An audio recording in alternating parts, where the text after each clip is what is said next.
Ok, começou. Boa tarde a todos e todas.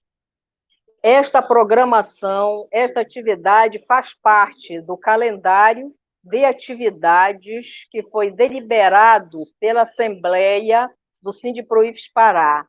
Hoje é o dia dedicado à mobilização da sociedade, dos servidores públicos contra a PEC 32, contra essa reforma administrativa que, no fundo, quer acabar com o serviço público, desta forma prejudicando significativamente a população.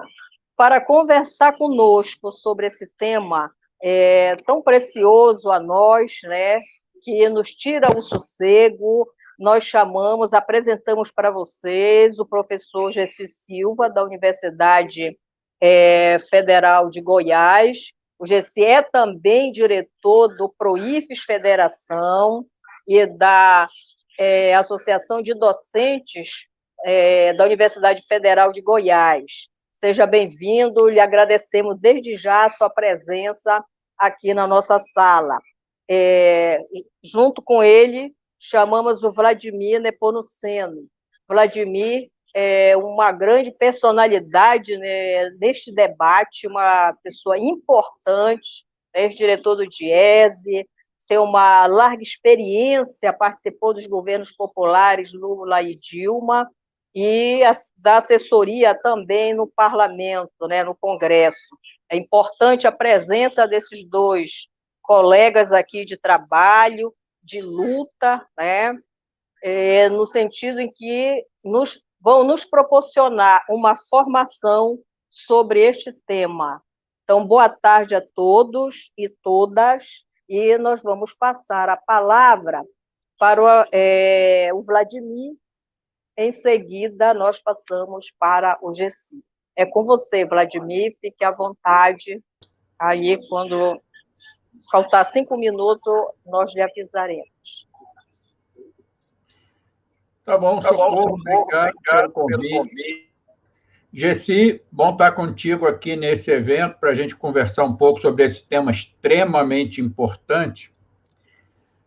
Bom, como disse a Socorro ainda agora, eu estou assessorando a Frente Parlamentar Mista do Serviço Público contra a PEC 32, contra a reforma administrativa. E, por conta disso, a gente vem fazendo diversos debates, vem acompanhando a discussão com várias entidades sindicais no Brasil inteiro.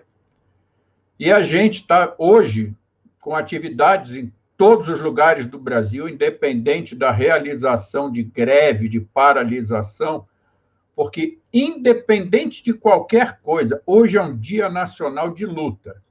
Eu recebi mensagem do Sindicato dos Metalúrgicos de São Paulo, de Guarulhos, de outros lugares também, de outras categorias. Recebemos também dos servidores públicos de Portugal o apoio à nossa luta, porque eles acompanham o que acontece aqui no Brasil também.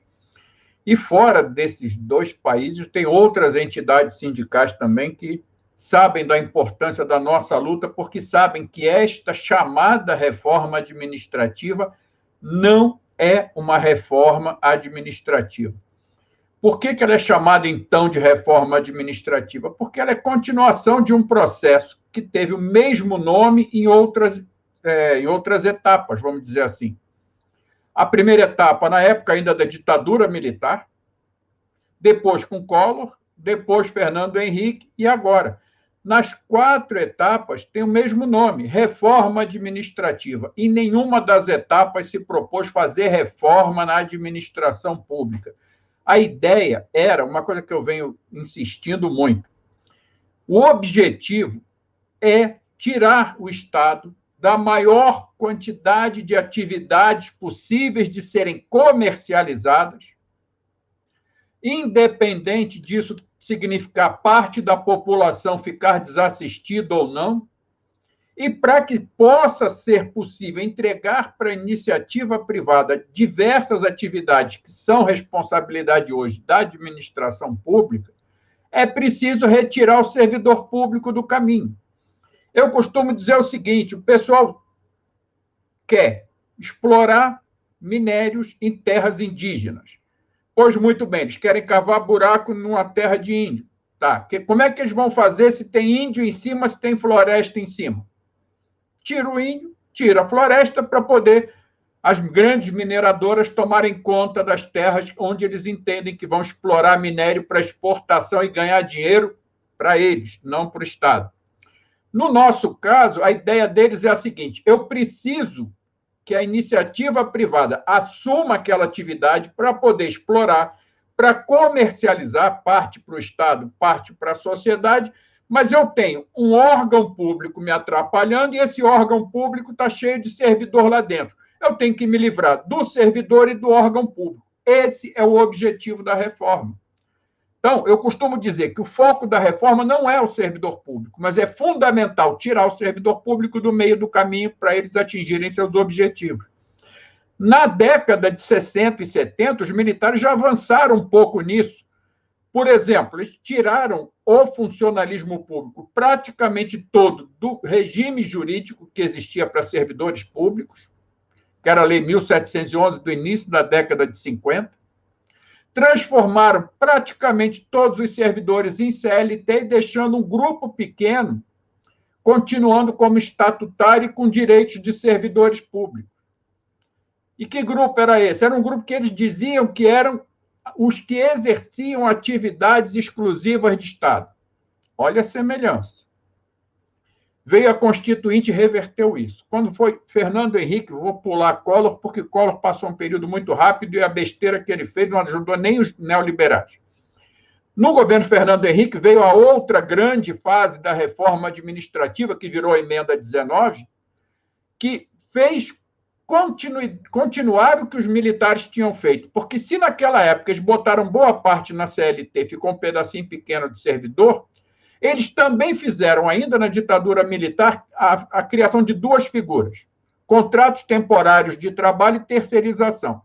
A emenda do Fernando Henrique manteve a terceirização, manteve o contrato temporário, tentou duas coisas onde eles não foram vitoriosos, porque nós, na época, mobilizamos o suficiente, conseguimos impedir, que era o fim da estabilidade e o fim do regime jurídico único.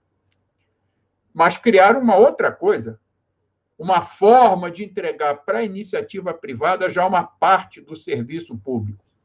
Sem mexer nas cláusulas pétreas, sem mexer nos direitos sociais, eles criaram a figura da organização social, as OS, ou as OCIPs e tudo mais, entregando não só serviço, como era no caso dos terceirizados, porque os militares criaram a possibilidade de terceirizar serviço dentro do órgão público.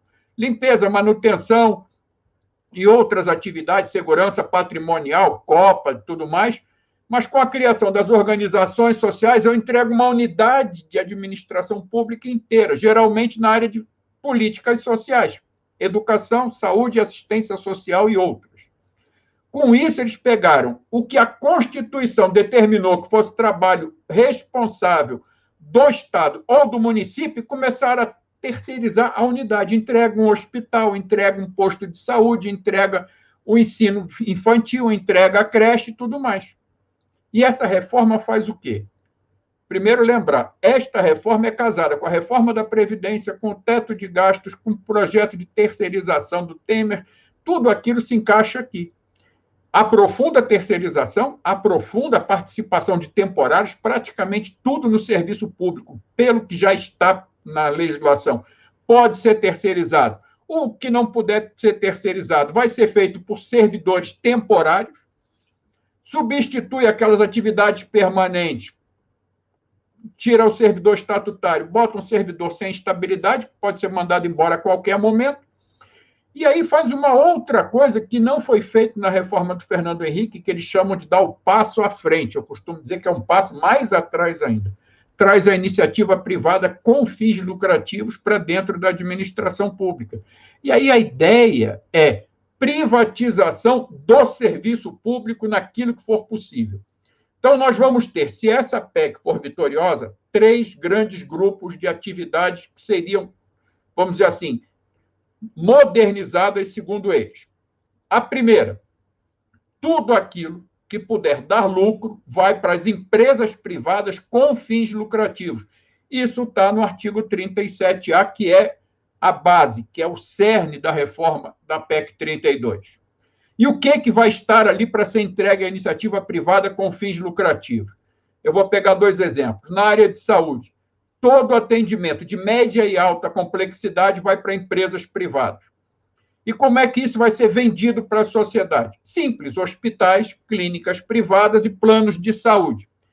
Quem não puder pagar vai ser atendido por aquela outra parte da saúde que vai estar entregue às organizações sociais e outras entidades sem fins lucrativos, que é unidades básicas de saúde, SAMU e atendimento primário, sem trabalho de saúde preventiva e políticas de saúde coletiva, no modo geral. Por exemplo, nós temos hoje, exclusivamente na rede pública, tratamento para hanseníase, AIDS e tuberculose. Não existe tratamento para nenhuma dessas 3 doenças em nenhuma clínica, hospital ou plano de saúde. Só a rede pública trata. Isso vai passar para a mão de organizações sociais que vão vender o serviço para a administração pública. Eu participava outro dia numa live promovida pela Câmara Municipal de Santos, e a ex-prefeita e ex-deputada federal Thelma, que era promotora do evento, disse que do tempo que ela era prefeita para agora, boa parte mudou, está na mão de organizações sociais que cobram da prefeitura 3 vezes mais do que a prefeitura gastava no tempo que aquelas unidades eram geridas pela administração pública com servidores concursados. Nós temos mais 2 exemplos. Outro, na cidade de Contagem, em Minas Gerais. A prefeitura atual está tendo que reestatizar a saúde porque nem salário os profissionais de saúde que estavam nas unidades cedidas a organizações sociais estavam recebendo. Outra, Tatuí, no interior de São Paulo, a Santa Casa de Misericórdia, que assumiu 100% da saúde municipal, não recolhe verbas previdenciárias, trabalhistas e FGTS dos seus funcionários. E eu acrescento uma 4ª. Aqui em Brasília, o Instituto do Coração, que a população de Brasília comemorou, Brasília e região, ele está a ponto de ser expulso do lugar onde ele está porque não paga aluguel. E detalhe, o lugar que o Instituto do Coração em Brasília ocupa é a área do Exército, aliás, das Forças Armadas. É uma área que pertence ao Hospital das Forças Armadas.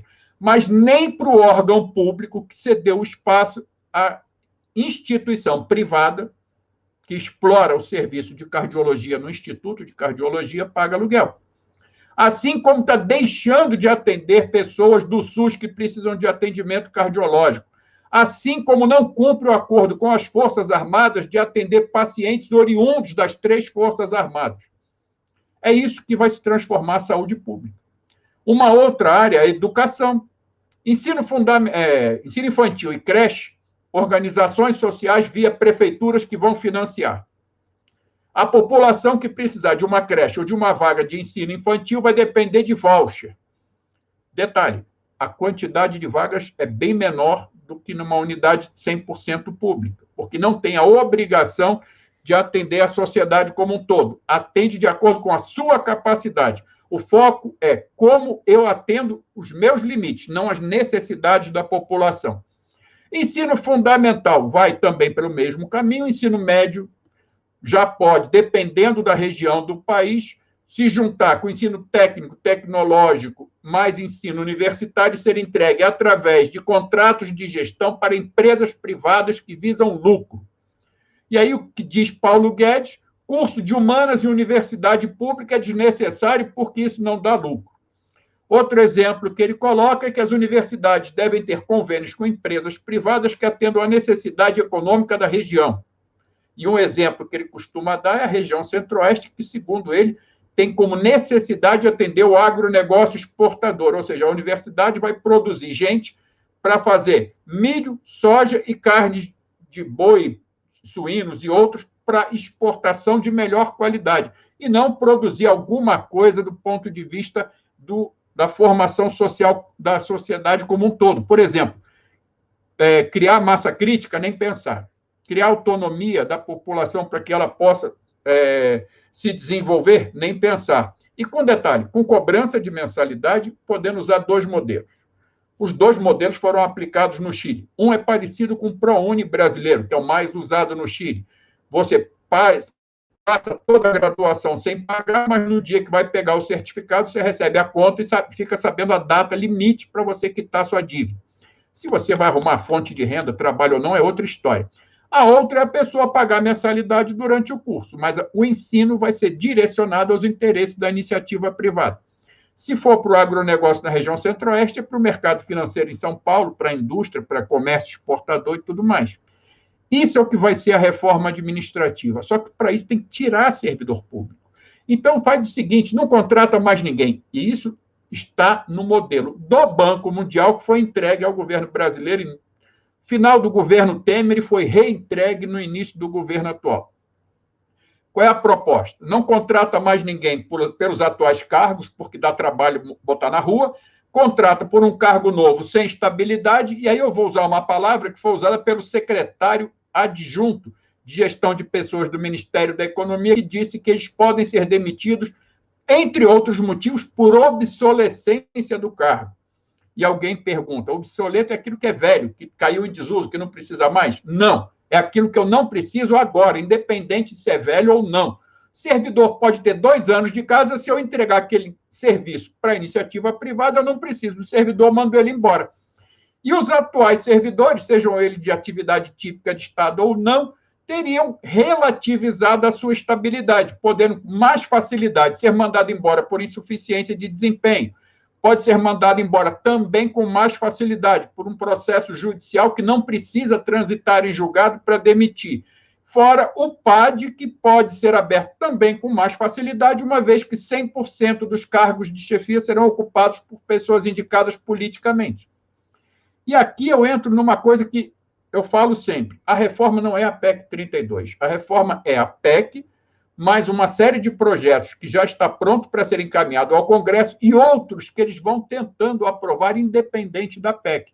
Por exemplo, ontem a Câmara aprovou, eu até participei de uma grita geral sobre o assunto, que foi a medida provisória 1042, que pegou, tirando apenas universidades, agências reguladoras e o Banco Central, e pegou todos os cargos de direção e de assessoramento do Executivo Federal e transformou numa nova coisa. Por exemplo, um cargo de DAS do Ministério, de uma autarquia, de uma fundação, hoje ele tem que 50% dele ser ocupado por servidores públicos. Isso é modificado, eu já falo o que vai acontecer.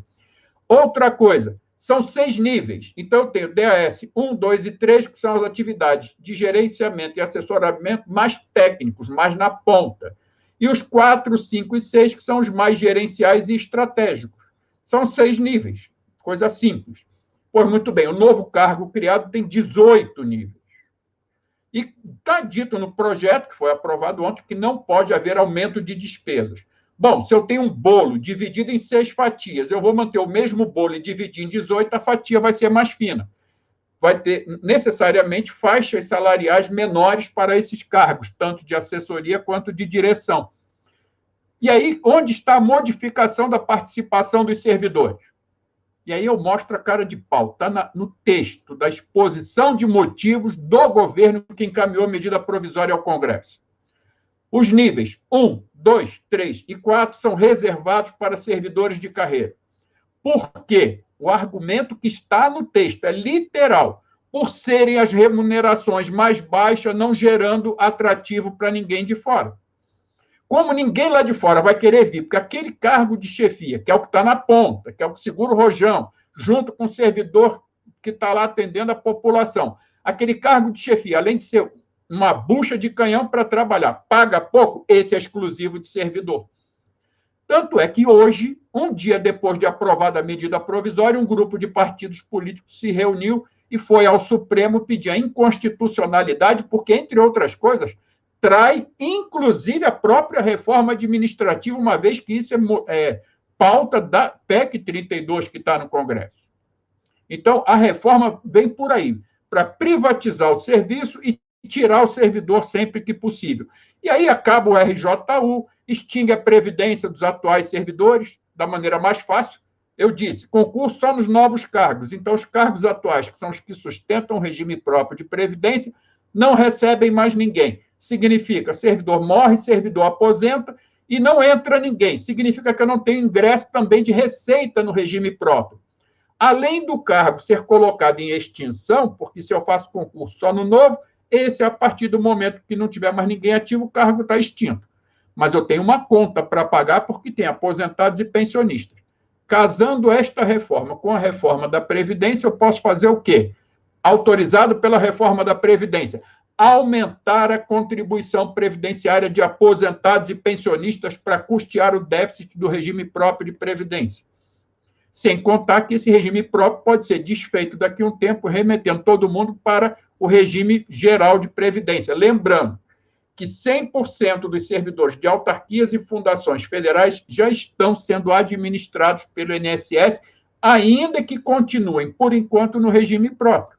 Remuneração vai ser basicamente por avaliação de desempenho, o desenvolvimento também, que é fácil de entender, bem avaliado você sobe no desenvolvimento, não bem avaliado você estaciona na carreira, e vai por aí. Fechando a minha participação aqui nessa etapa inicial. O projeto está ainda na comissão especial, eu falo ainda porque o Arthur Lira, presidente da Câmara, vem dizendo que ele quer aprovar na Câmara até 31 de agosto. Isso não vai acontecer. A quantidade de audiências públicas e de seminários que vão acontecer, estão acontecendo, né, pelo Brasil afora. Amanhã, inclusive, eu vou participar de uma audiência pública promovida pela Assembleia Legislativa do Rio, junto com a Câmara Municipal da capital carioca, faz com que o relator tivesse que mexer na sua agenda. Significa que ele deve ler o relatório na semana que vai de 30 de agosto a 3 de setembro. Pelo regimento da Câmara, ele é obrigado a abrir um espaço de 2 sessões, não são 2 dias, são 2 sessões, para vistas. Todo mundo que é membro da comissão vai ter acesso para poder analisar, questionar e depois apresentar proposta para o fechamento do texto. Com isso, cumprindo o espaço necessário que o regimento da Câmara manda, eles teriam condição de apresentar para votação na semana seguinte. Só que a semana seguinte tem 7 de setembro. Então, o mais provável é que a votação do texto da PEC 32 na comissão especial aconteça na semana que vai de 13 a 17 de setembro. E aí, obviamente, pelo regimento, o presidente da Casa tem, no mínimo, um intervalo de 2 sessões para apresentar em plenário.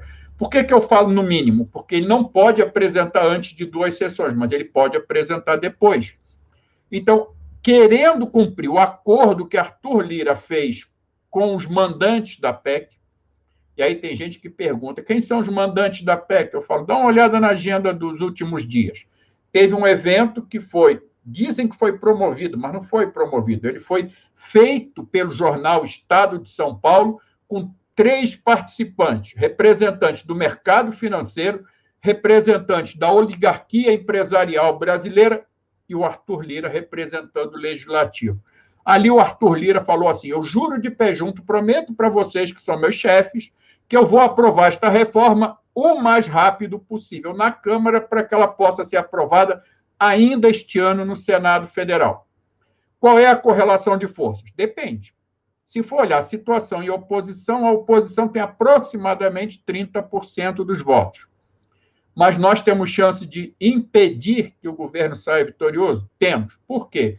Primeiro, a votação não é quem ganha, quem leva mais votos. Significa que o governo precisa de 308 votos, de um total de 513 parlamentares, que dá 3/5, para poder aprovar o texto. Ou seja, ele precisa de 308 votos a favor do texto.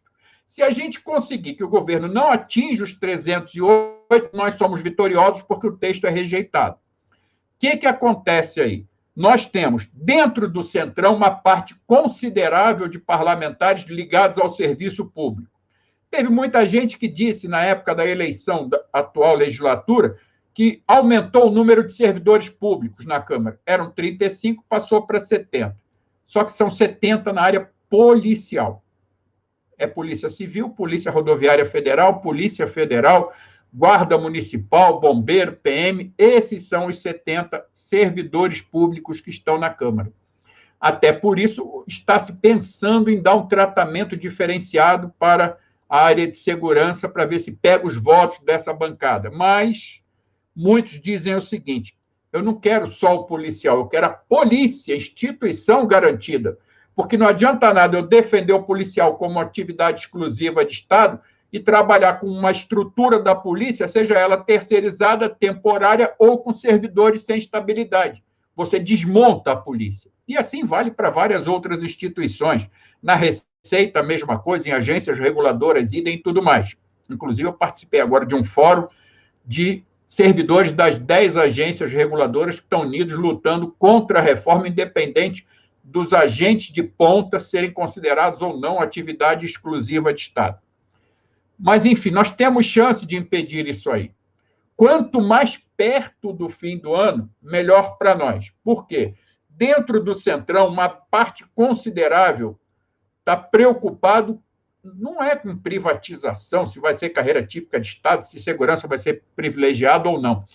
É garantir que ele possa ser eleito no ano que vem. Porque uma coisa que a gente não pode esquecer, os 513 deputados perdem o mandato no final do ano que vem. Tem que ser reeleito se quiser voltar em 2023. Então, muitos estão preocupados com isso. E tem alguns dizendo assim: se chegar muito perto do ano que vem, eu não voto. Faz a mesma coisa que fizeram na questão do voto impresso. Sai, não aparece para votar e é tudo que a gente precisa. Então, isso é uma coisa muito importante. E, por fim, só lembrar, o relatório do deputado Arthur Maia, que é o relator, está pronto. Está tendo audiência pública? Está. Está tendo debate? Está. Mas ele não está nem aí para isso que está acontecendo. Para nós, a única vantagem é que a gente está podendo produzir material e usar esse material para fazer as campanhas aqui fora e ganhar tempo no debate que vai empurrando a votação da PEC um pouco mais para frente. Só alguns pontos que a gente já sabe que o deputado Arthur Maia já colocou no texto dele. Por exemplo, eu falei aqui, atividade exclusiva de Estado. Isso ele vai mexer. Porque a proposta da PEC é cargo típico de Estado. Para estreitar mais, ele tira a palavra típica, bota exclusiva, que aí não há a menor chance de entrar nem professor nem médico, por exemplo. Porque ele diz assim: eu quero garantir que só vai ter estabilidade aquele que exerce uma função que não existe na iniciativa privada. Médico tem no setor público, tem no privado. Professor também. Porque a gente da oposição vem batendo no seguinte: eu tenho um capítulo da educação na Constituição e um capítulo da saúde, por exemplo. Significa que é obrigação do Estado dar saúde e dar educação para a população. Então, sendo dever do Estado, quem exerce essas funções, seja profissional de saúde ou de educação, exerce uma atividade típica do Estado, ainda que não seja exclusiva. Então, o Arthur Maia está dizendo o seguinte: não é problema, tira a palavra típica e bota exclusiva. Quem vai sobrar? Diplomata, polícia, auditor da Receita, advogado da União e a turma de controle e fiscalização. Só isso, o resto tudo é sem estabilidade. Outra coisa, a ideia dele é botar os limites na Constituição, se vai listar ou não, ele disse que ainda está em dúvida, vai fechar o texto com isso talvez na próxima semana, joga a regulamentação de como aplicar isso numa lei complementar com critérios gerais, deixando a regulamentação mais pormenorizada para cada ente da federação. A União acerta o seu, os estados os seus e os municípios os seus. E só essa turminha vai ter estabilidade. A avaliação de desempenho. O modelo é um modelo que eles já têm na mão há muito tempo. Eu participei como ouvinte de um evento promovido pelo instituto que foi criado pelo ministro Gilmar Mendes aqui em Brasília, que seria uma instituição para discutir o direito e tudo mais, e aí participou gente do Tribunal de Contas, de instituições privadas e tal, o próprio Paulo Guedes participou, o IDP, é o Instituto do Gilmar Mendes, e nesse evento a senadora Cátia Abreu apresentou uma proposta, que não é dela, é desses institutos, é do Instituto República, que hoje faz a Secretaria Executiva da Frente Parlamentar que defende a reforma, que tem presidente, que não é presidente, que é o deputado Tiago Mitrô, que o verdadeiro presidente é o senador Antônio Anastasia, junto com a senadora Cátia Abreu, que deve ser a relatora da PEC quando ela chegar no Senado. Qual é o modelo de avaliação de desempenho? Você não avalia o servidor, você avalia o serviço. Só que com detalhe, com a participação de entidades da iniciativa privada. A avaliação do serviço vai, entre outras coisas, gerir a vida do servidor, inclusive quanto à sua mobilidade, quanto à sua progressão na carreira ou não, porque a avaliação de desempenho feita pelo órgão vai ser levada para essa instituição, abre aspas, que tem modelo de agência reguladora com a participação do setor privado, que vai dizer o que faz com aquelas instituições públicas que serão avaliadas.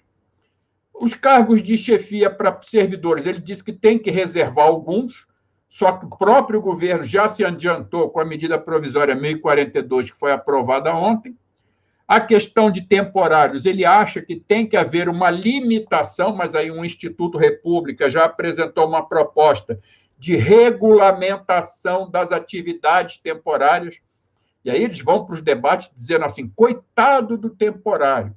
Por exemplo, um professor temporário, seja na União, nos estados ou no município, tem muito menos direito que um professor da rede privada ou um professor da rede pública. Então, nós temos que garantir direitos para os temporários, porque eles vão fixar os temporários. Fixar, assim, entra um, sai outro, mas vai ter sempre um espaço reservado, e a ideia do relator é limitar o espaço para os temporários na administração pública. Com muita crítica sobre aquela história do vínculo de experiência, que a pessoa poderia passar 1 ano ou 2 trabalhando e depois ir embora, depois de ter convivido e até ter tido acesso a informações importantes, ele entendeu que aquilo ali é muito sensível, independente de onde a pessoa trabalha, não precisa ser atividade exclusiva de Estado. Um exemplo é o irmão do deputado que denunciou no Ministério da Saúde, ali é uma área sensível que faz licitação internacional. Então, ele diz que vai pensar na substituição do vínculo de experiência por uma modernização do estágio probatório. Não sabemos exatamente o que ele quer dizer com isso. E, obviamente, ele diz que vai incluir a cúpula do judiciário na reforma, o que eu acho que vai incluir a lápis para depois alguém poder apagar mais fácil. Bom, é isso, gente, de informação sobre como está, vamos dizer assim, a história da arte até o momento, é isso. E a gente pode avançar um pouco mais na conversa aqui. Obrigado.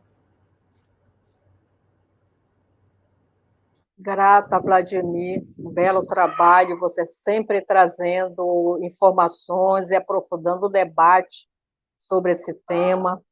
Eu chamo agora para contribuir conosco meu colega do PROIFES, Federação, nosso diretor também do Sindicato da Federal de Goiás, que é o professor Gessi Silva. O Gessi tem também experiência de gestão, foi pró-reitor, inclusive na área de administração e planejamento, né, Gessi, se eu não me engano. Então, pessoas e planejamento. Isso. Então, o Gessi sabe muito bem como funciona por dentro, né, as políticas de Estado, de governo. Então, seja bem-vindo, um bom trabalho, e você tem aí o tempo à sua disposição para desenvolver conosco, conversar sobre essa reforma administrativa. Está com você agora o microfone. Ok, Socorro, muito obrigado, parabéns pela iniciativa. Eu acho que a gente tem um trabalho hércules aí, que é conscientizar os nossos colegas, servidores, do momento em que a gente está passando. Então, eu também agradeço aqui o Vladimir, eu acho que a exposição dele, não vou repetir o que ele falou, foi muito bacana, né? Muitas das coisas ali eu tinha organizado, e o Vladimir fez a exposição de forma que já conscientizou a todos do momento atual e das dificuldades que a gente vem enfrentando, e que temos necessidade de estar unidos com os demais servidores públicos nessa luta. Né, o PROIFES Federação, ele está junto e tem participado ativamente nesses momentos aí, a gente temos promovido os lives para conscientizar os servidores que o momento de luta é agora. Ou a gente parte para lutar, parte para derrubar essa PEC, e para isso a gente precisa estar presente nos fóruns de debate, ou vamos ser prejudicados fortemente por essa PEC, e também a população toda será muito prejudicada. Então, assim, eu acho que o trabalho da Frente Parlamentar Mista é um trabalho excelente, eu tenho acompanhado, e aqui vai o meu respeito a esses nobres deputados que têm usado o possível para poder protelar esse debate, porque o governo está querendo aquela ideia mesmo de passar a boiada, e o dinamite no bolso do servidor, ele tem chegado muito rápido. Quando a gente lembra um pouquinho atrás, em 2017, sem pensar na PEC do teto ainda tem a PEC do teto, que nos colocou em dificuldade, né, a gente não conseguiu, desde o governo Temer, conversar com esse governo que está aí, nem com o governo Temer. Então, o servidor, além de já estar um bom tempo sem ter qualquer reajuste, esse mesmo servidor, ele sofre agora com esse dinamite colocado no bolso pelo Guedes. Né? Então, se todo mundo lembrar, quando aprovaram a reforma trabalhista de 2017, falaram que era para criar milhões de emprego. E o desemprego hoje está aí saltitante a cada dados apresentados. Com a reforma da Previdência de 2019, vai sobrar mais dinheiro para investimento. E, de novo, as universidades sofreram cortes das suas verbas de custeios, a saúde está sofrendo com a falta de recurso, né? E a reforma administrativa vai cortar privilégio e melhorar o serviço público. Então, quem acredita nisso? Então, quando a gente pega e começamos a pensar um pouquinho mais sobre as reformas aprovadas, eu acho que o Vladimir fez um histórico muito interessante, né? Um histórico didático. Se o Vladimir não se importar e escrever um artigo aí, eu gostaria de publicar isso lá no jornal da ADUF, lá da UFG, e claramente o PROIFES também publicar esse artigo. Eu acho que fez um histórico bacana em relação à reforma de Estado no Brasil, que vem sempre para prejudicar quem? Para prejudicar o trabalhador e para acabar com o bem-estar social do Estado. Quer dizer, o Estado cada vez é um Estado que sofre de uma desigualdade enorme, né? Olha a quantidade de pessoas aí na linha de pobreza, né, que voltou de novo, pessoas a passar fome, e agora um Estado que não vai servir também ao cidadão, porque é um Estado que vai, que com essa reforma administrativa, é um Estado que diminui e passa para a iniciativa privada, que a gente conhece bem, já com as nossas contas de luz, né, estamos pagando quanto agora, nesse período, por falta de planejamento do governo. A gente conhece bem aí com telefone, com tudo que foi privatizado até o momento, a gente conhece bem os serviços que são prestados. Então, deixe seu Estado social e acabamos aí, estamos a cada momento rasgando parte de uma Constituição cidadã que, a duras penas, conseguimos em 1988. Né? Então, Socorro, obrigado aí por esse convite. Né? Eu entendo que a gente nas universidades aí, a gente vem sofrendo ataques ferozes dos ocupantes de cargo máximo do MEC. A gente, nos governos anteriores, sempre tivemos ali ministros da educação que iam junto conosco até o Ministério do Planejamento, né, para defender a universidade, para discutir, que ajudava as universidades em momentos duros, né, que ampliou vagas nas universidades, que criou o Reúne, que depois de muito tempo aí ampliou os institutos federais, a quantitativa de institutos federais, e agora temos ministros da educação que volta com o mesmo discurso que a universidade é para poucos, e um anterior que a universidade tinha droga dentro, tinha plantação, tinha aquilo, né, que professor de universidade é isso, é aquilo. Então, a gente voltou a sofrer, a ser denegrido por esse governo, e, no entanto, a gente tem que destacar o esforço dos servidores das universidades, que conseguiram fazer aí uma transição emergencial para o ensino remoto, buscando suprir as limitações dos alunos carentes através de campanhas, de doações, etc. E também é importante ressaltar que, de forma geral, o professor fez todo o investimento em equipamento, internet, a gente atualizou os computadores, mesmo da universidade, compramos equipamento para poder fazer o ensino remoto. Então, o investimento todo ficou por nossa custa. Por quê? Porque as agências de financiamento aí do governo pararam de funcionar, CNPq, CAPES, as nossas agências estaduais, né, o governo parou de investir. Então, isso aí ficou por conta nossa. Isso mostra que o serviço público é feito por pessoas comprometidas, né? Se a universidade hoje tem o ensino remoto, se a universidade hoje está com os semestres encaminhando, é devido às pessoas que estão ali. Foram essas pessoas que buscou as alternativas e soluções para manter esse ensino e para manter esses alunos atendidos, para manter as pesquisas vivas, né? E a maioria das vezes com o dinheiro do próprio salário. Então, ao mesmo tempo que estávamos inseridos nesse esforço nacional de combate à pandemia, muitos dos colegas desenvolvendo pesquisas, né, trabalhando aí fortemente para o combate à pandemia, né, os colegas da saúde, os nossos hospitais, todos disponibilizados para o combate à pandemia, o governo caminha uma proposta de reforma administrativa que apresenta retrocesso como ameaça à estabilidade. Essa daqui, como o Vladimir colocou, eu estive nas reuniões com o relator, né, e o relator é claro que ele até usa uma fala lá que em outros países somente 15% dos servidores têm estabilidade. Né? E é aquele exemplo que o Vladimir deu, o exemplo que ele coloca que professor, médico, né? Professor não tem um trabalho diferente do professor da rede privada. Médico atende de manhã no posto de saúde público e à tarde no consultório dele. Então, esse daí vai vir fortemente no relatório dele, apesar também que é uma pessoa que a gente não precisa esperar muito dele, né? Não precisa esperar muito, e ele está, assim, comprometido e junto com o presidente da Câmara para cumprir o prazo da entrega do relatório até o final desse mês. Ele deixou muito claro isso nas reuniões que eu estive lá junto, que o Vladimir falou da Frente Parlamentar Mista, junto com outros sindicatos, junto com as confederações. Ele deixou muito claro isso aí, que ele vai cumprir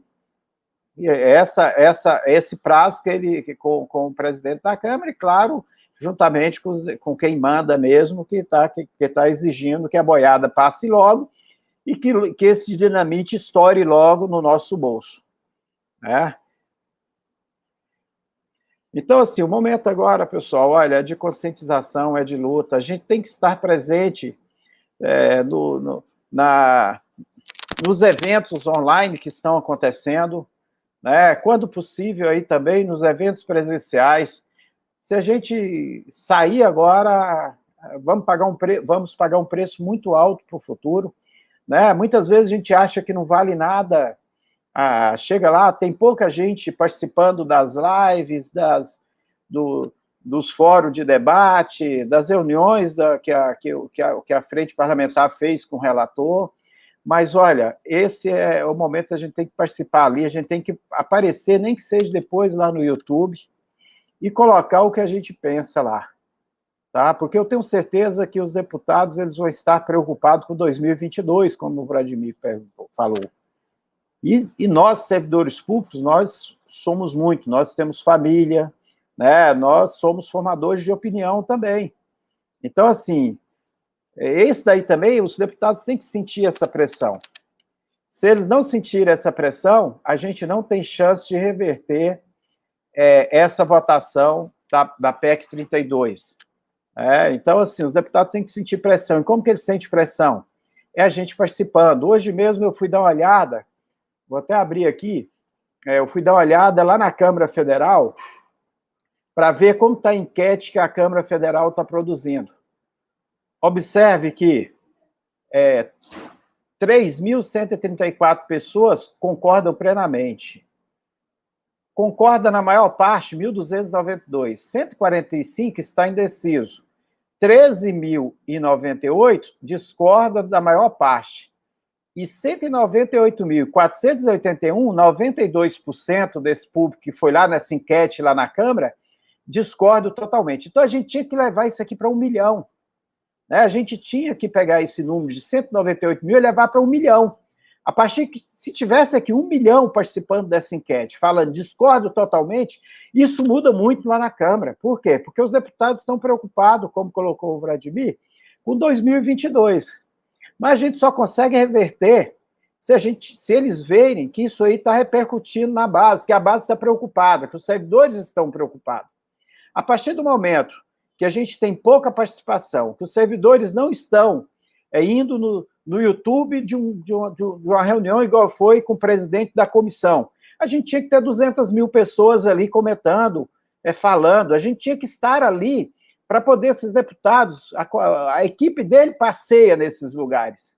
Claro que a equipe passeia.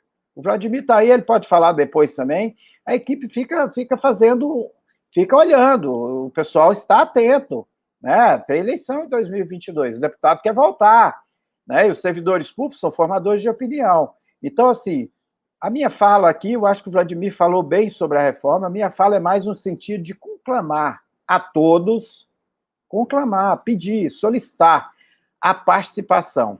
Ou a gente participa, ou a gente vai atrás, ou a gente convence os nossos colegas de que a nossa carreira ficará estagnada.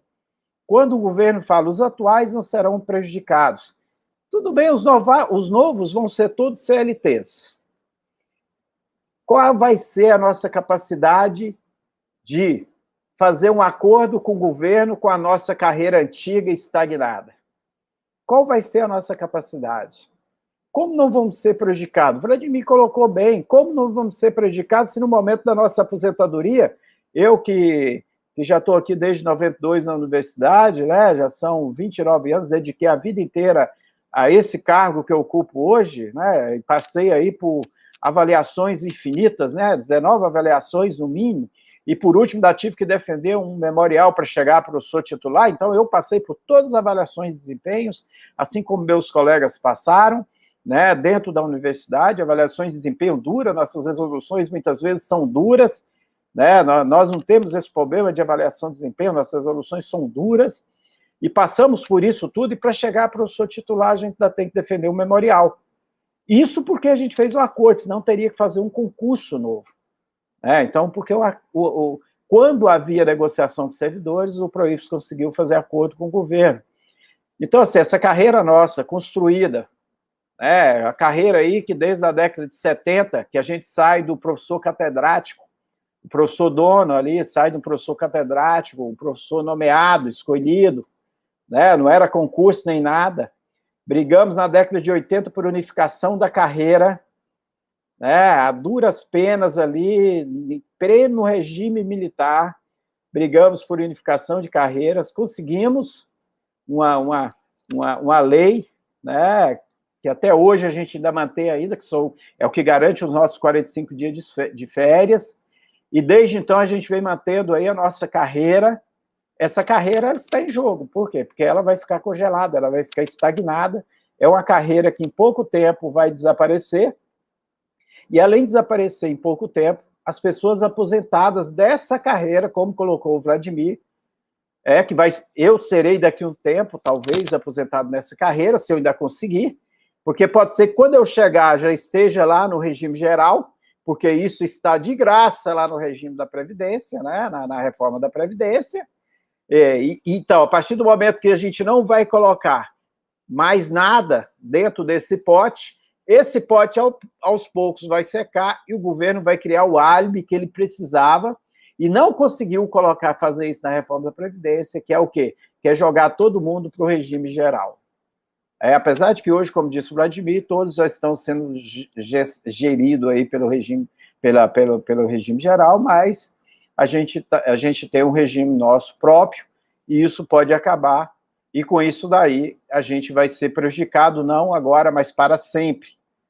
Mas para sempre. Então, assim, a hora de luta é agora, meus colegas. Ou a gente acredita, né, e entende, e saímos um pouco da nossa zona de conforto, de que essa reforma administrativa, ela significa o fim do serviço público, o fim de um Estado social, que a gente sempre lutou, né? A gente sempre lutou por uma universidade mais inclusiva, uma universidade onde ali se formasse como médico, como ali nas carreiras mais elitizadas, a sociedade em geral. A gente tem conseguido isso aí, estamos começando a conseguir com as cotas da escola pública, né? Começamos a ter esse perfil. Então, em vez de fortalecer o serviço público, o que o governo está fazendo é tentando acabar com ele.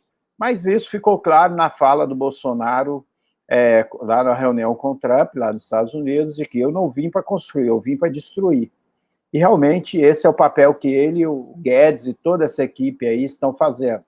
Estão trabalhando em favor do capital e cada vez mais tentando destruir o Estado social, que ainda é mínimo, né? O Estado ele tinha que ser maior ainda socialmente, é um Estado ainda muito desigual e eles estão conseguindo destruir esse Estado. Então, eu não acredito muito que o relator vá amenizar, né? Eu acredito que as partes mais duras da reforma ele vai trazer junto, e a questão que vai ficar muita coisa para lei complementar, leis, como disse o Vladimir, já praticamente já pensada por eles, e que eles vão passar o trator. Eu, na questão do voto impresso aí, ter 229 votos, eu fiquei muito preocupado com isso, então eu volto a afirmar a todos que o momento é agora.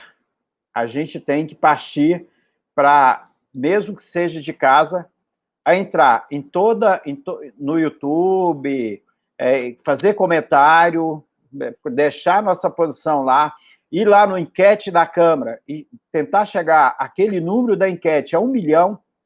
A gente tinha que tentar fazer isso, chegar ali pelo menos 1 milhão, para aquilo ali, para aquele número ser um número muito significativo e trazer preocupação para os deputados, né? Os militares estão folgados, né?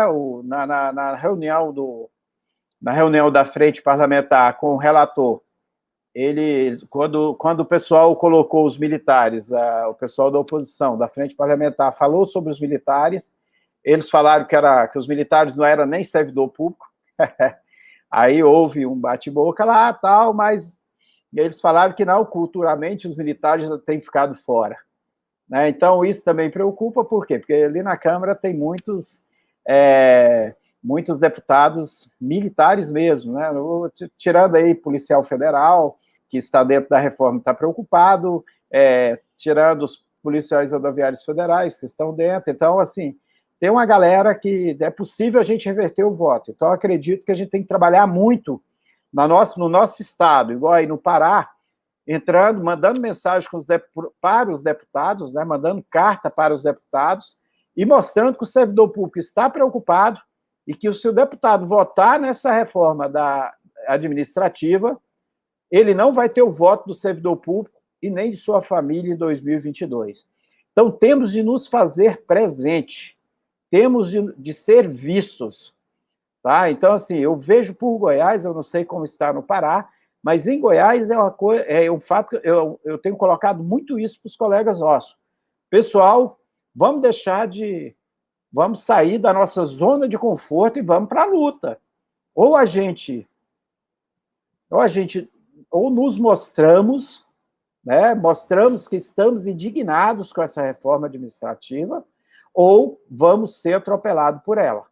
Então, a minha fala é muito mais nisso aí, no sentido de chamar vocês para a luta, chamar vocês para entrar no site da Câmara Federal, basta jogar no Google, PEC 32, Câmara, vai aparecer lá na Câmara, e engraçado, quando você olha na Câmara, você sai de lá até feliz. Você olha lá e vê lá, nossa, que mundo bonito que esse pessoal está construindo, né? No site da Câmara, você já abre, o site da Câmara já tem um céu azul bonito, com a foto do Congresso, e lá vem falando, PEC muda regras para futuros servidores e altera a organização da administração pública. E logo abaixo vem, em uma das inovações, a proposta restringe a estabilidade do serviço público a carreiras típicas do Estado. Entende? Então, assim, em uma das inovações, ou seja, o site ele é totalmente favorável, do jeito que está lá, Eu acho que aí os deputados de oposição poderiam pedir também ao presidente para tirar, né, pô? Ainda está em votação, ali tem oposição, tem um contraditório, né?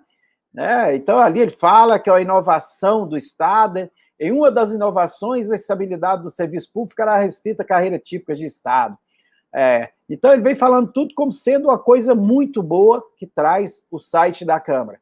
E no final, olha, tem lá assim, ó, sua opinião sobre a PEC, vote na enquete. Essa enquete que eu falei para vocês, que eu acho que a gente tem que estar lá no maior número possível de servidores nessa enquete, e também temos de estar no YouTube da reunião do encontro da frente parlamentar com o relator, em todas as sessões públicas que tiver, a gente tem que estar presente. Não podemos ter nessas sessões públicas menos do que 1.000, 2.000, 10.000 servidores. Olha, eu tenho estado em todas e tem sido 30, 40, 60. Assim fica muito difícil a gente reverter. A gente tem que colocar medo nesse pessoal. Sem medo, na rua, a gente começou a fazer manifestação em Brasília, estivemos em uma, tudo com muita segurança, eu estive lá, nossas filas de 2 em 2 metros, teve álcool, máscara, tudo. Então, agora chegou a hora, o momento da gente partir para a luta, e a gente tem que ser visto.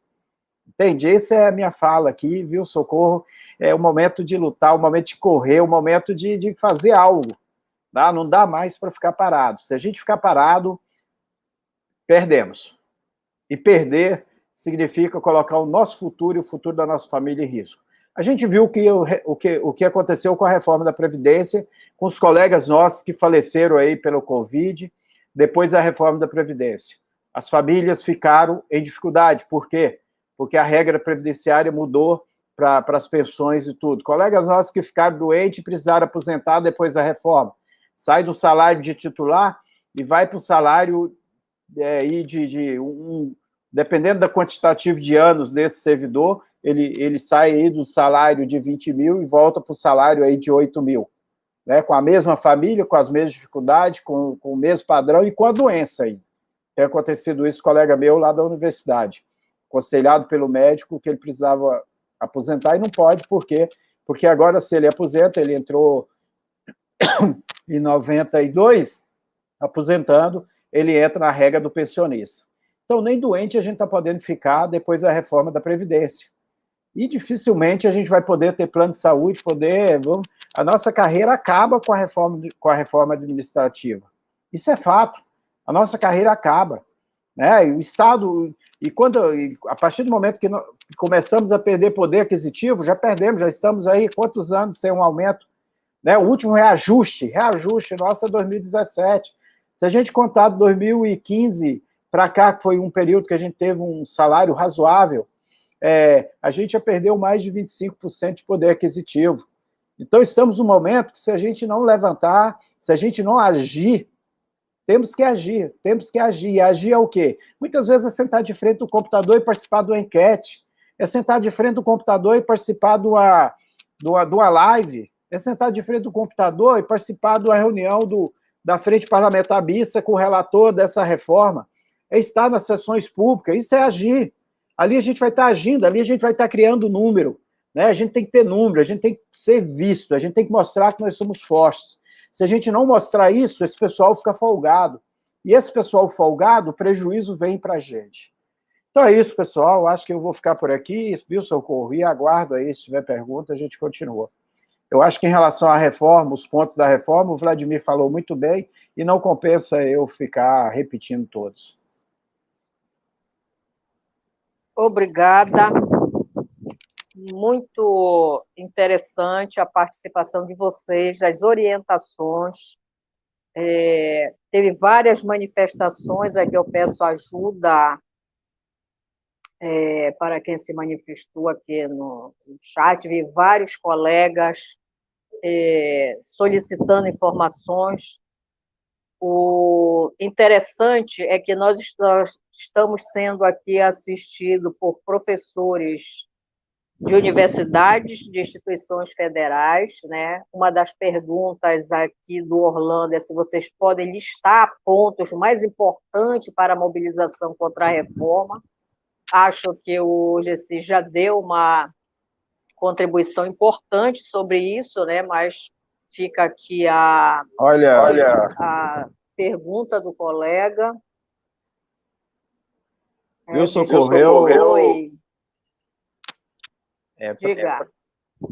Assim, eu passo para o Vladimir depois, mas para responder ao Orlando, eu acho o seguinte, a única listar pontos mais importantes, para mim, o ponto mais importante é derrubar essa PEC. Entendeu? Não dá para gente, não tem como costurar essa PEC. Claro que a partir do momento que você não tiver força para derrubar a PEC, aí vamos trabalhar na tentativa de amenizar o máximo, mas eu não vejo nada que se salve ali. Dentro da PEC está o Futurice. Dentro da PEC. Com a PEC é possível implementar o Futurice, que a gente brigou tanto. Então, esse governo é muito inteligente, os bastidores dele é muito inteligente na criação de maldades contra nós. Então, assim, a única coisa que eu vejo é o seguinte, olha, a nossa luta tem que ser derrubar a PEC.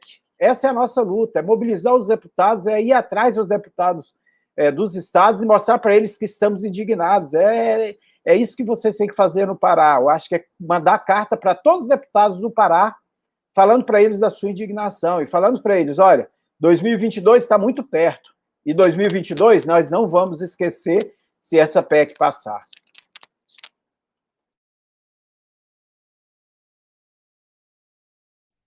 Ok. Eu identifiquei aqui professores, servidores da área da educação do município, do Estado, Instituto Federal de Educação, Universidade Estadual, Universidade Federal. Então, é um tema que afeta não só os servidores, né? A gente viu claramente aqui pelas exposições, é um tema que afeta aquilo, como eu venho dizendo, quem está na ativa, quem aposentou e quem pensa em ser servidor público que não vai conseguir, né? Não vai ter estabilidades e uma série de coisas, vai ser seletista, como aqui já foi colocado, né? Então, a unidade dos servidores públicos e da sociedade que perderá com os serviços que serão extintos é muito grande, é assustador a proposta. O PROIF já vem tirou uma campanha agressiva, Vladimir, de trabalhos mesmo contra a PEC. Nós estamos aí com vários vídeos, card, uma série de documentos, e isso que o colega apresenta aqui, que o GC diz, o que é que nós temos que fazer? Pelo menos compartilhar em massa esse tipo de material, né? Ver como toca a população de que, na medida que sai o servidor público de cena, e os serviços também, quem vai pagar é muito mais a população humilde, né? As universidades, as instituições ficam à mercê, na medida em que profissionais com compromissos ligados não à instituição, mas com quem lhe indique, né?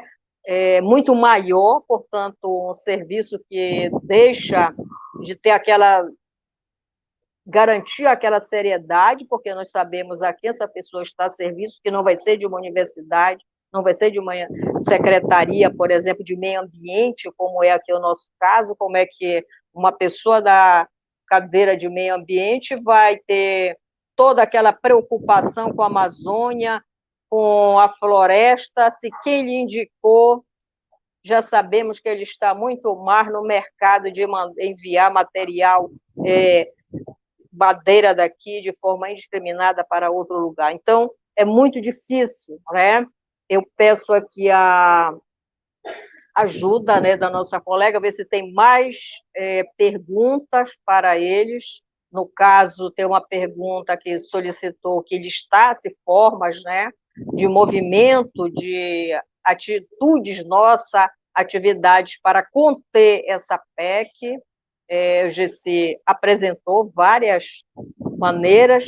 Eu pergunto se Vladimir também pode contribuir nesse sentido, mas desde já informo que nós vamos colocar à disposição, logo já toda prontinha, a carta para encher aí o e-mail de todos os parlamentares e ameaçar esse pessoal que está com o mandato a vencer com o povo na rua. Tá? Eu vou passar para o Vladimir, que aí ele já apresenta essa sugestão, né, de enfrentamentos a essa PEC, já também faz as suas considerações finais, posterior retorno ao companheiro Gessi. Tá? Vladimir, com você. Bom, eu acho que a gente tem que ter claro o seguinte: como é que a gente vai mobilizar? Primeiro, nós temos que, por mais que a gente tenha hoje muito mais acesso à comunicação do que tinha antes, nós ainda temos um detalhe. Por exemplo, quem lê jornais de grande circulação, quem vê canais de notícias, como, por exemplo, a CPI do Senado está direto na Globo News e na CNN. Batem no governo federal o tempo inteiro. Mas nessa parte da CPI, do comportamento de extrema-direita do presidente da República, nenhum veículo da grande imprensa fala isso, uma letra, não fala nem sílaba, não fala uma letra contra a política de desmonte da administração pública, porque eles participaram da elaboração da proposta que está no Congresso. Por exemplo, se a gente olha de onde veio a equipe do Paulo Guedes como um todo, ela veio do Instituto Milênio, com apoio do Instituto República, com apoio de uma série de outros institutos de formação neoliberal, como o Renova BR, que tem 3 sócios famosos, Luciano Huck, Armínio Fraga e Abílio Diniz, de onde saíram pessoas pinçadas das camadas mais populares da sociedade, preparadas, moldadas, treinadas e financiadas para serem eleitas por partidos de centro-esquerda para defender o interesse neoliberal no Congresso. Nós temos a deputada Tabata Amaral, no PDT, e temos o deputado Rigoni, no PSB do Espírito Santo. São pessoas tiradas da sociedade, da parte mais frágil da sociedade, da periferia ou das camadas mais populares, e transformadas em porta-vozes do neoliberalismo. Basta ver as suas posições em votações estratégicas, como foi a reforma da Previdência e outras votações que retiraram direitos. O que eu quero dizer com isso? Eu não vou perder tempo discutindo com TV Globo, com CNN, com Estadão, com Globo, com Folha de São Paulo. Mas eu posso usar os vídeos que a gente produz, e são muitos, os áudios que a gente produz, e são muitos, também usar nas redes sociais, mas conversar, por exemplo, eu tenho dado essa sugestão para muita gente, com lideranças comunitárias, com lideranças religiosas, porque nem todo pastor evangélico é neopentecostal no modelo Silas Malafaia e outros. Não é, a Igreja Universal não representa os evangélicos, representa a turma que segue aquela igreja, que para mim não é religião aquilo ali é meio de vida. Silas Malafaia é a mesma coisa, aquilo ali não é religião. Tem evangélicos progressistas em maioria em relação a essa turma neopentecostal.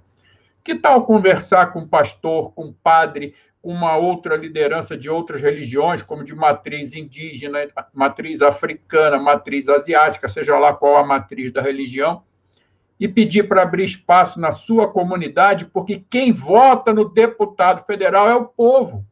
São essas pessoas. Lideranças do movimento comunitário, dos bairros pobres e favelas. Nós temos que conversar com essas pessoas e explicar para eles o seguinte: meu amigo, o posto de saúde de onde você mora vai fechar. A escola de ensino infantil para a criançada do bairro vai ser entregue para uma empresa ou para uma instituição filantrópica ligada ao prefeito da cidade. E vai ter menos vaga que a escola pública. Não vai ter creche para todo mundo, vai ter um voucherzinho que sabe-se lá como a Secretaria de Educação do município vai escolher para quem dá, porque não vai ter vaga para todo mundo. Eu tenho que conversar com o usuário do serviço público, eu tenho que conversar com as pessoas das nossas famílias, dizendo o seguinte: Teu filho quer entrar na federal para estudar? Fazer o quê?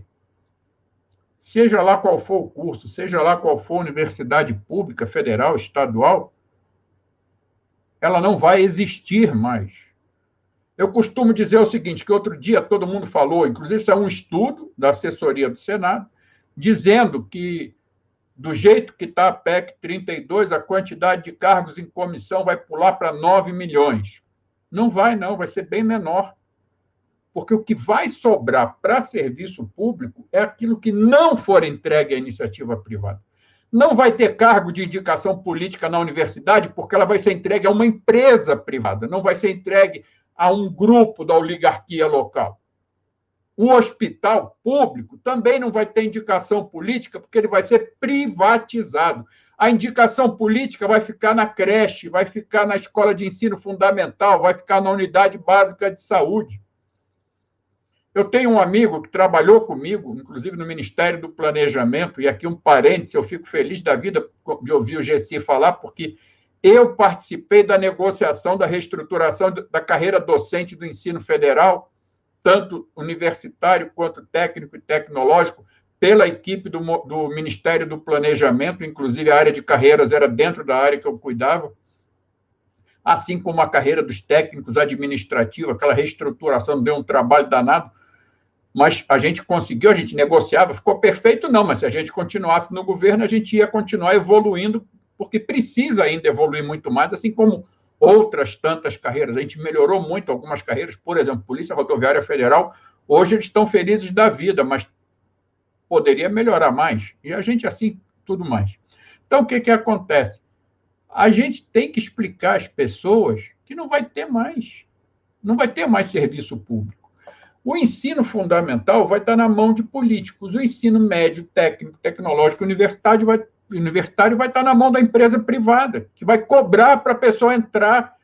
Aquilo que o ministro da Educação falou, aquilo ali eu costumo dizer que é sincericídio, que aquilo ali é um ato falho, porque duas besteiras que ele falou em poucos dias estão no texto da PEC 32. Qual é a garantia que eu tenho para portadores de necessidades especiais, sejam deficientes físicos, incluindo cegos e surdos, deficientes mentais? Nenhuma. É igual os caras dizem assim, eu não vou me preocupar porque eles não botaram nada falando que vai tirar. Da mesma forma que no artigo 6º da Constituição eles não estão mexendo, mas eles vão tirar todo mundo da saúde pública.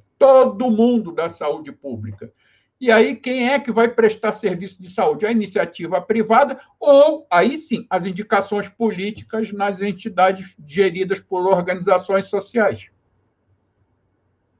A quantidade de cargos de confiança vai diminuir, porque vai sobrar pouco na administração pública. E vai ficar onde? Vai ficar na secretaria, vai ficar no tribunal, vai ficar no governo propriamente dito, mas naquilo que a gente conhece como autarquias, fundações, escolas, hospitais, universidades e tudo mais, vai estar tudo privatizado. E aí, a Socorro falou da questão do meio ambiente. Tem uma coisa que outro dia até achei interessante, o deputado Marcelo Ramos, que é o vice-presidente da Câmara, que é do Amazonas, ele lembrou uma coisa que eu achei interessante. Não é o que ele pensa, mas é o que ele falou. Imagina um analista ambiental que trabalha para uma prefeitura, que sai dali do seu posto de trabalho, ou vai direto de casa, sei lá, fazer uma análise de uma região que é vizinha a uma área de proteção ambiental e tem o olho de um empresário querendo construir um grande empreendimento imobiliário e ele é o responsável por dar o laudo ambiental, sabendo que tem uma reserva ali do lado, que vai ter restrição se quiser construir alguma coisa ali. Na hora que ele estiver saindo para fazer análise ambiental, alguém dá um tapinha no ombro dele, não se esqueça, viu? Essa área é de interesse de fulano de tal, que é amigo do prefeito, ou do governador, do empresário de influência da região. Cuidado com o laudo ambiental que você vai fazer. Se esse servidor for contratado, ainda que por concurso, depois da PEC 32, ele vai pensar duas vezes. Ou eu faço um laudo correto e perco o emprego, ou eu finjo que não vi algumas coisas e o laudo sai atendendo e eu mantenho meu emprego. É isso que nós vamos ver. Nós vamos ver a privatização de muita coisa que boa parte da população não pensa que é serviço público, como saneamento básico. Aqui foi falado a questão do telefone, da energia elétrica, mas transporte público é serviço público prestado por empresas privadas, subsidiado. A energia elétrica, que o Gessi falou, vai pelo mesmo caminho saneamento básico. E aí é o seguinte, está na mão de empresa que vende o serviço. Quem pode pagar tem, quem não pode não tem. Então, não vai chegar energia elétrica, como não vai chegar saneamento básico nas periferias, nas comunidades carentes. E aí, outro dia, me perguntaram se a máquina não está inchada, como dizem tanto. Eu falo, olha, primeiro que eu vou buscar Celso Furtado lá atrás, que quando respondeu uma pergunta parecida com essa, ele disse que no Brasil o Estado não é grande demais para os problemas que existem no Brasil. Porque uma coisa que muita gente fala, por exemplo, a OCDE diz que o Brasil tem 12% da sua força de trabalho, quer dizer, força de trabalho, vírgula, dos ocupados, dos que trabalham no Brasil, 12% são servidores. A média da OCDE é 25%. Na Noruega é mais de 30%. Só que na Noruega não tem desemprego. A média da OCDE é de países que não têm desemprego. Aqui eu tenho 14,5 milhões de pessoas desempregadas. Eu tenho mais 6 milhões de pessoas desalentadas, que não são considerados nem desempregadas, têm que ser promovidos para ser desempregado. Ou seja, eu tenho 20 milhões fora do mercado de trabalho, pessoas que teriam condições físicas e mentais de trabalhar.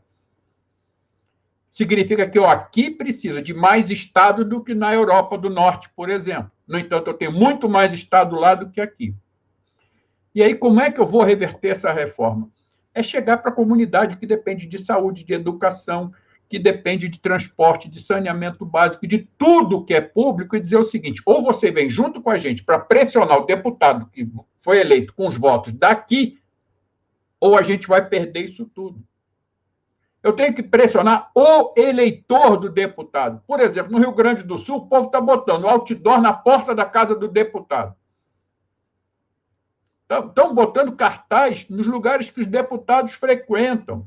Estão indo conversar com lideranças da região onde o deputado tem mais votos. Por exemplo, Arthur Maia, eu sei da cara de pau dele, o Gessi lembrava, que a gente não pode esquecer, eu vou lembrar aqui, ele foi relator da reforma da Previdência no governo Temer, ignorou tudo que a gente fez um relatório extremamente neoliberal, não foi aprovado, mas a mesma reforma foi entregue, repaginada, para o governo Bolsonaro apresentar no primeiro mês de governo. Ninguém tem condição de escrever uma PEC em menos de um mês, e aí dizem que o governo Bolsonaro escreveu. Mentira, ele pegou aquela que o Arthur Maia tinha feito, mexeram um pouquinho e entregaram de novo no Congresso.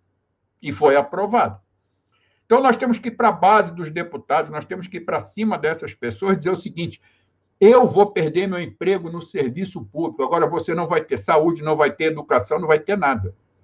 A menos que você faça parte daquela parcela de 30% dos 214 milhões de habitantes que tem condição de pagar plano de saúde e escola privada para a família. Se for, tudo bem. Agora, tem um detalhe, você não mora numa ilha flutuando no espaço, você mora num lugar onde você vai ter que sair, você vai ter que viver na sociedade. Então, nós temos condição. Para quem acha que a correlação de forças no Congresso é difícil, eu lembro duas coisas. Ontem, por 3 votos, nós conseguimos, no mínimo, adiar, com chance de derrotar, a mudança de índice de reajuste do piso da educação pública no país. Porque ontem, num acordo feito pelo... O pessoal chama de fórum de municípios, eu chamo de fórum de prefeitos. E ninguém conversa com o município, é o prefeito que vai lá e fala. Os prefeitos fizeram um acordo com Arthur Lira da seguinte forma: muda o índice para diminuir a possibilidade de reajuste da educação, do salário da educação, piso nacional de educação pública, muda o índice para baixo, que a gente bota todos os nossos deputados para votar a favor da reforma do imposto de renda que vocês querem. A proposta ia ser aprovada na comissão e dali sair direto para a sanção do presidente. Um grupo de parlamentares da oposição preparou uma proposta de requerimento pedindo que não possa ir direto, que vá para o plenário. O requerimento foi aprovado por 3 votos. A gente conseguiu reverter isso. Andando um pouquinho mais para trás, o Fundeb estava para ser destruído. Foi mobilização que impediu que ele fosse destruído. E tudo isso nessa legislatura. Então, a gente tem condição, sim, de reverter isso aí. Aquelas pessoas que acham, deixa eu ficar quieto, que eu vou ficar aqui, que eu vou garantir minha aposentadoria, que isso aí não vai me atingir, eu só digo uma coisa, você está dentro de uma casa, essa casa vai ser derrubada. Se você não sair para lutar contra a demolição da casa, você vai virar parte dos escombros dessa casa. Dá para reverter? Dá. Mas a gente precisa sair, a gente precisa se juntar e lutar. E, mais uma vez, eu acho que a universidade é um dos pontos fortes de resistência, como vem sendo desde quando eu me entendo por gente. Aquela história que o Gessi falou da evolução da carreira do docente universitário, aquilo ali é uma amostra de que a gente pode ainda resistir, até depois de resistir, evoluir para uma situação melhor. E aí, Socorro, eu acho que, como dizem os gaúchos, lá no outro extremo do país, não está morto quem peleia. Enquanto a gente estiver vivo, a gente está na luta e a gente pode reverter isso aí. Não vamos esperar que aconteça aqui como aconteceu no Chile, que depois de muita gente morta, eles conseguiram revirar as forças poucas que sobraram e reverter a situação, fazendo agora uma nova constituinte que eu espero mais progressista, mais voltada para a necessidade da população. Dá para a gente conseguir. A nossa vitória não é votar mais do que o governo, é impedir que eles atinjam a votação que eles querem. Ano que vem tem eleição para deputado e a gente tem que usar isso como arma. Fecho dizendo o seguinte, a última reforma administrativa do Fernando Henrique tramitou 5 anos, não foi 1 ano e pouco. E nós conseguimos impedir o fim do regime jurídico único e o fim da estabilidade. Podemos ser vitoriosos agora de novo. No mais, Socorro, é agradecer a oportunidade de estar aqui com vocês, participar desse debate. Bom ouvir Gessi falando também. E aí eu fico feliz da vida, até porque vocês dois fazem parte de uma estrutura que dá muito apoio, muita força para nós lá na Frente Parlamentar Mista. A gente sempre conta com a presença, com o apoio, com a ajuda do PROIFES, e a gente sabe que juntos a gente vai conseguir vencer essa luta. Muito obrigado, um abraço a todos e até uma próxima oportunidade. Gessi, bom te ver. Minha amiga Socorro, abração. Gessi, faça as suas considerações finais, se despeça aí do nosso povo que está aqui lhe ouvindo, lhe vendo. Depois eu finalizo com algumas informações aí de calendário nosso de trabalho e de lutas. Ok, Socorro, obrigado. Obrigado pelo convite. Eu acho que o momento é esse mesmo, é um momento de mobilização, um momento de conscientização da população, dos nossos colegas, porque sem mobilização fica difícil, mas estamos na luta. Quando a gente participa das reuniões e vê o pessoal, vê os deputados ali da Frente Parlamentar Mista na luta, brigando, protelando, usando o regimento da Câmara no seu máximo. Então, assim, eu acho que a gente tem que ajudar, e ajudar é pressionar os demais a estar junto. Lembrando a Tabata é medalhista da Olimpíada Matemática Brasileira de Matemática da Escola Pública, tive como coordenador lá em Goiás muito tempo.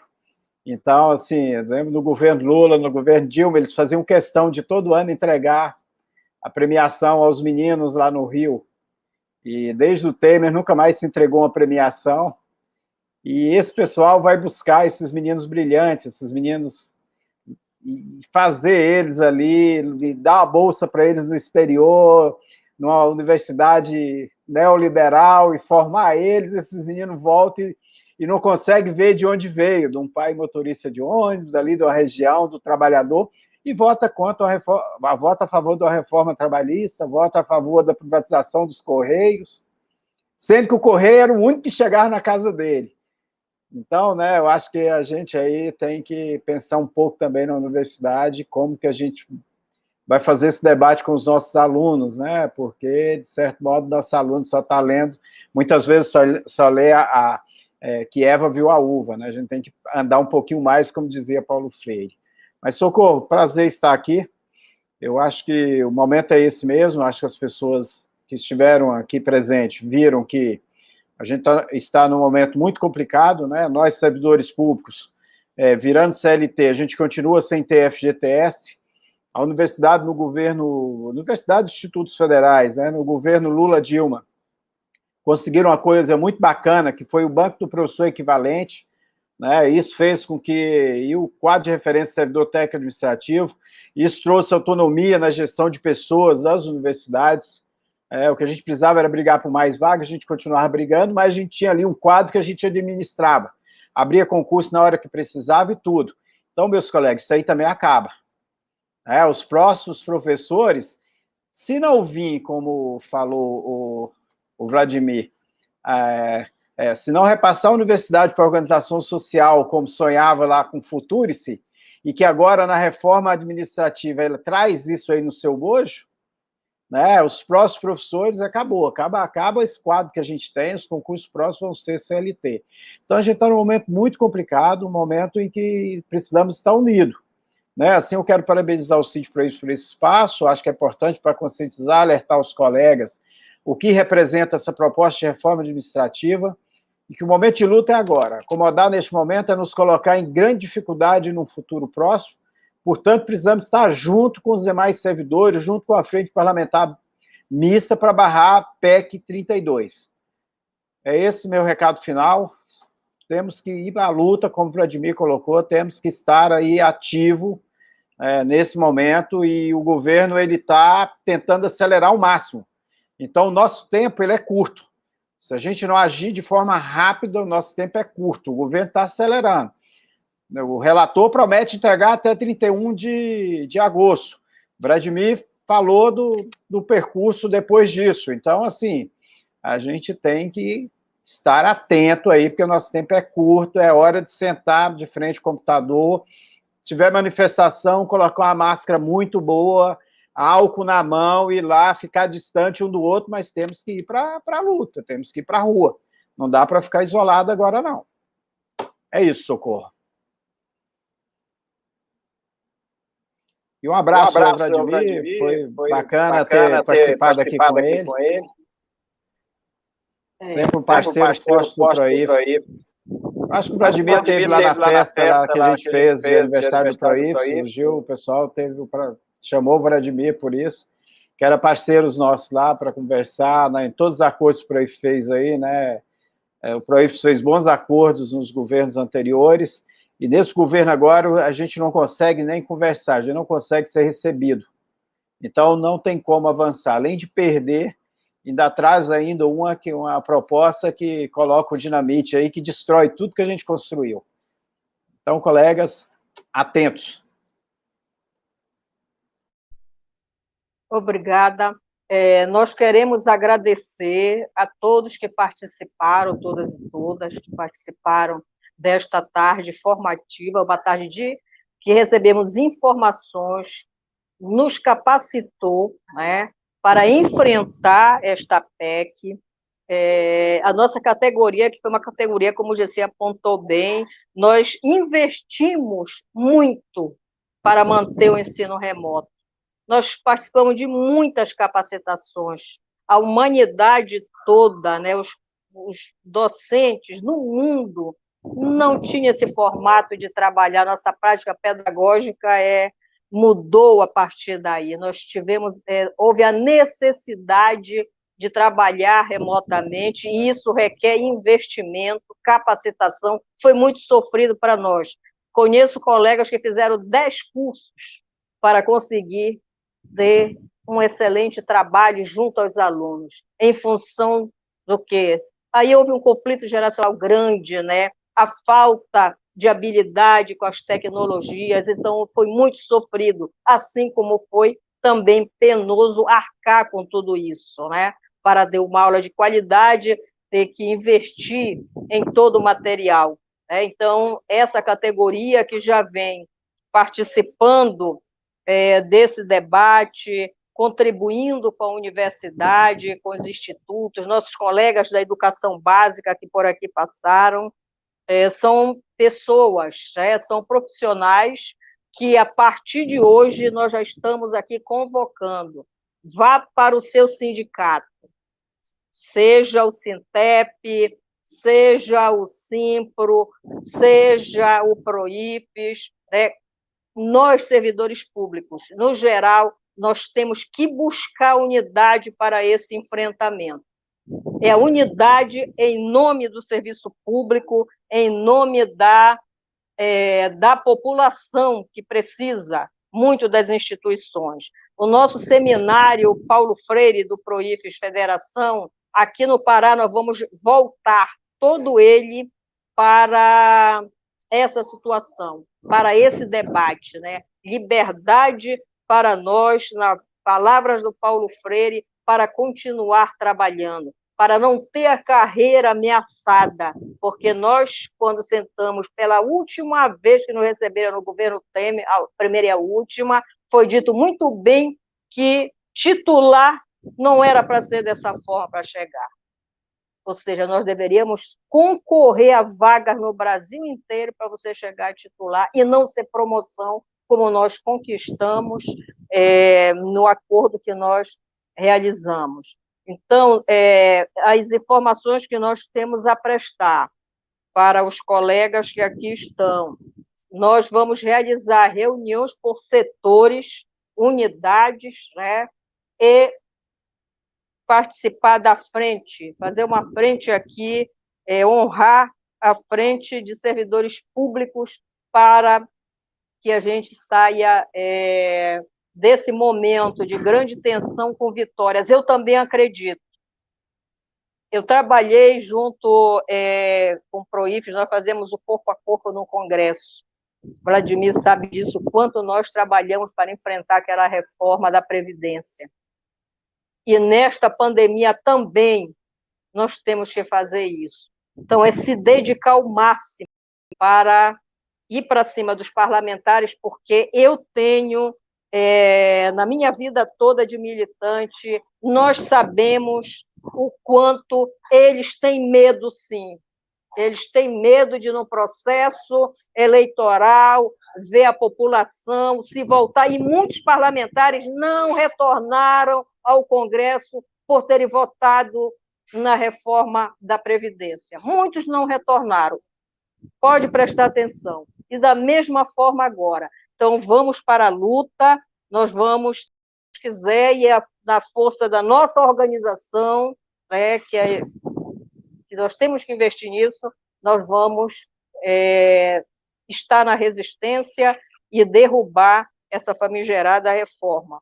Eu quero agradecer imensamente os 2 colegas que colocaram as suas agendas à nossa disposição. Muito grata por vocês, em nome da nossa diretoria.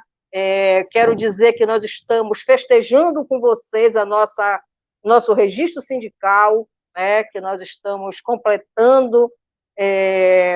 Hoje, nós estamos completando 2 meses, né? E, mais do que nunca, nós vamos fazer desse sindicato uma ferramenta importante dos professores das escolas de ensino superior federal. Muito grata a vocês e a todos que aqui participaram. Aguarde as nossas informações de como nós vamos agir daqui para frente e vamos à luta, porque lutar nunca é demais, né? Tudo na vida, né, nossa, tudo que nós temos de democracia que nós conquistamos foi com sangue, suor e muita lágrima, né? E, portanto, é desta forma que nós vamos nos encontrar de novo em breve, né? Grata a todos, um abraço e tchau. Muito, principalmente aos meus 2 colegas que têm contribuído conosco. Grata por vocês, foi maravilhoso, vocês foram fantásticos. Até a próxima, nos aguarde lá pelo Congresso, que nós vamos estar firme e forte, de novo no corpo a corpo. Tchau!